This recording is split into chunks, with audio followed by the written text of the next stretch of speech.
Alright guys, तो Vivo ने कर दिया सरप्राइज लॉन्च वीवो Y39 का एक 5G फोन। 17,000 रुपए के अराउंड इसकी प्राइसिंग सुनने में आ रही है कि हो सकती है। सच मायने में देखा जाए तो इस प्राइस में ये वैल्यू रखता है कि नहीं रखता, वही इस वीडियो में आपको मालूम पड़ेगा टेक्निकली। बट उससे पहले सबसे ये रिक्वेस्ट करूंगा, पहली बार आए हो तो भैया सब्सक्राइब वाला बटन आप लोगों को रहता है दबा देना। तो कहते हैं इसके अनबॉक्सिंग एक्सपीरियंस को लेकर बातचीत, तो यहाँ पे आपको मस्त ब्रांडिंग कर रखी है, फोटो देखने को मिल जाता है प्रोडक्ट का।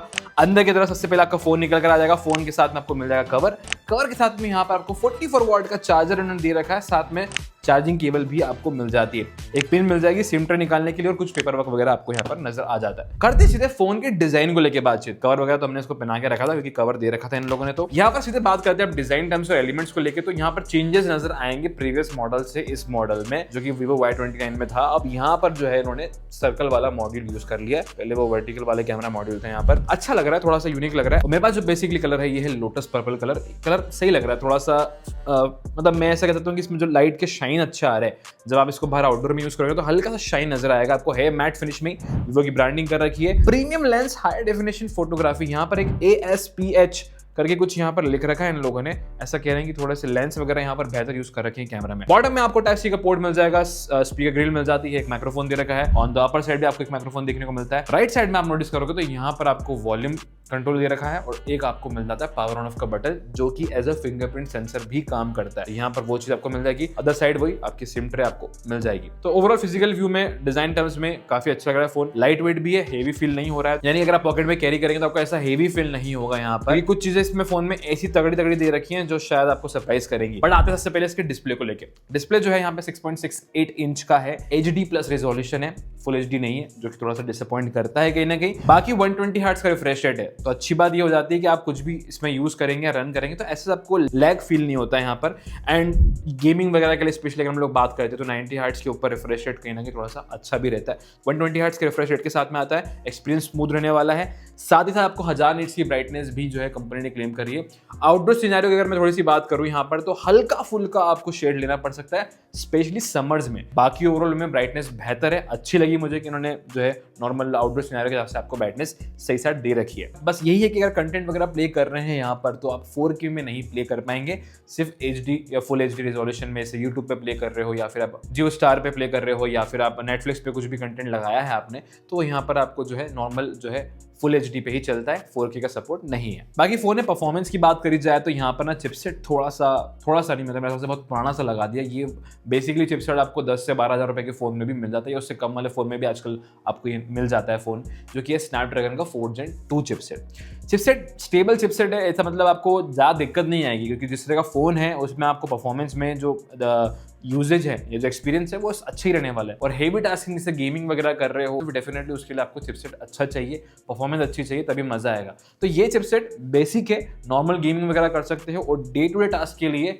फुलफिल्ड है। 8GB की रैम आपको मिल जाती है, जो कि अच्छा पार्ट है कि अगर कहीं ना कहीं रैम मैनेजमेंट से आप चीजें थोड़ी सी बेहतर कर सकते हो, परफॉर्मेंस बेहतर कर सकते हो। 8GB का एक्सपांड रैम वाला ऑप्शन भी आपको मिलता है फोन में, तो वो भी आप कर पाओगे। 128GB और 256GB के दो वेरिएंट आते हैं। मेरे पास जो है 128GB वाला है, इसमें 256GB वाला वेरिएंट भी अवेलेबल है। तो स्टोरेज में आपको दो ऑप्शन मिल जाते हैं। LPDDR4X रैम है, तो ट्रांसफर वगैरह की अगर बात करते हैं, डाटा वगैरह आपको ट्रांसफर करना है, सीमलेस हो जाता है। बाकी अगर मैं यहाँ पे OS की बात करूँ तो FunTouch OS 15 आपको मिलता है, जो कि Android 15 पर यहाँ पर है। तो इन ओवरऑल वे आपका जो एक्सपीरियंस है वो सही रहने वाला है, फोन को लेके कंप्लेंट्स नहीं है। और अपडेट्स की बात करें तो 3 साल का आपको यहाँ पर जो है OS अपडेट और 4 साल का सिक्योरिटी अपडेट्स आपको जो है ब्रांड देने वाली। अब आते हैं असली मुद्दे को लेके, जो कि कैमरा को लेके यहाँ पे स्पेशली जैसे मेंशन कर रखा है इन्होंने कि जो लेंस है थोड़े से बेहतर यूज कर रखे हैं। 50 मेगापिक्सल का आपको मेन सेंसर मिल जाता है और एक 8 मेगापिक्सल का आपको जो है डेप्थ सेंसर बेसिकली दे रखा है, तो ये पोर्ट्रेट वगैरह लेने में थोड़ी आपकी हेल्प करता है। अब फोटोग्राफी की बात करूँ तो डे लाइट में फोटोग्राफी से मैं थोड़ा सा इंप्रेस हुआ, अच्छे लगे मुझे फोटो, क्योंकि इस प्राइस में आने वाले वीवो के फोन उतना ज्यादा परफॉर्मेंस अच्छा देते नहीं है कैमरा में।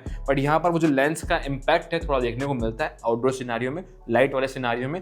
बट जब वही बात आती है लो लाइट की, तो यहाँ पर थोड़ा सा आपको कॉम्प्रोमाइज करना पड़ता है, नॉइज वगैरह थोड़ी सी नोटिस हो जाती है और वो कहीं ना कहीं कंसर्न बनता है। तो लो लाइट फोटोग्राफी इतनी अच्छी नहीं है, डे लाइट फोटोग्राफी आपको अच्छी मिल जाती है। पर इन्होंने लो लाइट फोटोग्राफी को थोड़ा सा इंप्रूव करने के हिसाब से जो इनका ओरा लाइट वाला फंक्शन है, जो कि महंगे फोन में और आपने वीवो के फोन में नोटिस किया होगा, तो वो यहाँ पर दे दिया है, ताकि थोड़ी सी आप फ्लैश लाइट के तौर पर इसको यूज कर सकते हो और आपका जो फोटोज है रात के अच्छे निकल कर आ सके। फ्रंट सेल्फी की बात करूं तो यहाँ पे फ्रंट सेल्फी पे आपको 8 मेगापिक्सल का कैमरा दिया हुआ है जो कि डिसेंट है, और नॉर्मल जैसा वीडियो कॉल वगैरह कर रहे हैं, जूम मीटिंग वगैरह कर रहे हो तो फिर ठीक है। बाकी फोटोग्राफी पर्सपेक्टिव से मुझे इतना खास ये कैमरा लगा नहीं है, सैंपल्स देख लो आपको समझ में भी आ जाएगा। वीडियोग्राफी टर्म्स में अगर मैं बात करूं फोन की तो यहाँ पर आपको 4K का सपोर्ट नहीं है, 1080 30 FPS आपको देखने को मिलता है फ्रंट कैमरा से। बैक कैमरा की अगर मैं बात करूं तो 1080 60 FPS तक का ऑप्शन आपको अवेलेबल कर रखा है, और दोनों का सैंपल देख लो आपको समझ में आ जाएगा। ये जो फुटेज आप देख रहे हैं ये इसके बैक कैमरा से रिकॉर्ड हो रही है, जहाँ पे 1080 60 FPS पे आप रिकॉर्ड कर सकते हैं। और फिलहाल मैं सनलाइट की तरफ मूव कर रहा हूँ, डायरेक्ट सनलाइट मेरे पे गिर रही है और कुछ इस तरह का फुटेज आपको मिलेगा। और अगर आप इसको शेडोज वगैरह में रिकॉर्ड करेंगे तो यहाँ पर ऐसी क्वालिटी मिलेगी। और गाइस, ये जो वीडियो आप देख रहे हैं ये इसके फ्रंट सेल्फी कैमरा से रिकॉर्ड हो रहा है, और यहाँ पर जो क्वालिटी है कुछ इस तरह की आपको मिलती है in the day light, and मेरे हिसाब से डिसेंट है, कुछ तो इम्प्रेसिव नहीं है। अब आते हैं इस फोन के हॉटेस्ट टॉपिक को लेके, जो कि है इसकी बैटरी परफॉर्मेंस। 6500 mAh की बैटरी इस प्राइस पॉइंट में आपको कोई दूसरा फोन अभी फिलहाल नहीं दे रहा है, और यही इसकी सबसे बड़ी यूएसपी है। जो मैंने आपको स्टार्टिंग में बताया कि इसका वेट जो है मुझे कम लगा, और इतनी बड़ी बैटरी लगाने के बावजूद भी वेट कम होना एक अच्छा पॉइंट हो जाता है कहीं ना कहीं। और अगर आप फोन यूज कर रहे हैं तो ये बात मान के चलो कि आप 2 दिन तक इसको इस्तेमाल कर पाओगे एक सिंगल चार्ज में, जो कि सबसे अच्छी बात हो जाती है। साथ में 44 वॉट का फास्ट चार्जर भी दे दिया है, तो ये कहीं ना कहीं वो ऑडियंस को टारगेट कर रहा है जो कि बिजनेस पर्सपेक्टिव से जो है फोन वगैरह खरीदना पसंद करते हैं, जिनको मतलब नॉर्मली व्हाट्सएप या फिर कॉल्स वगैरह करने होते हैं, तो उनके लिए बैटरी मैटर करती है, और यहाँ पर वो चीज आपको सही मिल जाती है। इन द बैटरी टर्म्स इसको मैं डेफिनेटली थम्स अप दूंगा। आते हैं बाकी चीजों को लेकर, तो 5G आपको यहाँ पर मिलता है, बैंडविड्थ अच्छे हैं, ब्लूटूथ आपको लेटेस्ट देखने को मिल जाता है, वाईफाई भी यहाँ पर आपको जो है दोनों बैंडविड्थ को सपोर्ट करते हैं। इन ओवरऑल वे में आपको सारी चीज़ें दे रखी हैं जो कि फ़ोन में बेसिकली रिक्वायरमेंट के तौर पे आपको ज़रूरत पड़ती है। अब इसके एक यूएसपी और भी है जो कि इन्होंने ग्लास को लेकर बात करी, कि ऊपर जो इन्होंने ग्लास यूज़ दे रखा है वो थोड़ा सा इन्होंने बेहतर यूज़ कर रखा है। अगर ये गिरता है या कुछ होता है तो आपको प्रोटेक्शन मिलने वाली है। Not the best but still आपको यहाँ पर बेसिक प्रोटेक्शन ये फ़ोन दे देता है। बाकी कुछ एआई वाली फंक्शनैलिटी आपको यहाँ पर मिल जाएंगी, तो अगर आप फोटोग्राफी टर्म्स में एआई के फंक्शन यूज़ करना चाहते हो तो वो यहाँ पर आपको फ़ोन में अवेलेबल कर दी है। एआई वाली चीज़ आजकल हर फोन में आने लगी है, तो यहाँ पे इस रेंज में यानी कि 120,000 की अगर बात करें तो इस फोन में थोड़ी बहुत आपको चीज़ें मिल जाएगी। एआई रीटच आपको मिल जाता है, एआई करेक्शन आपको मिल जाता है, तो वो सारे फीचर्स यहाँ पर आपको दे दिए हैं इस फोन के अंदर।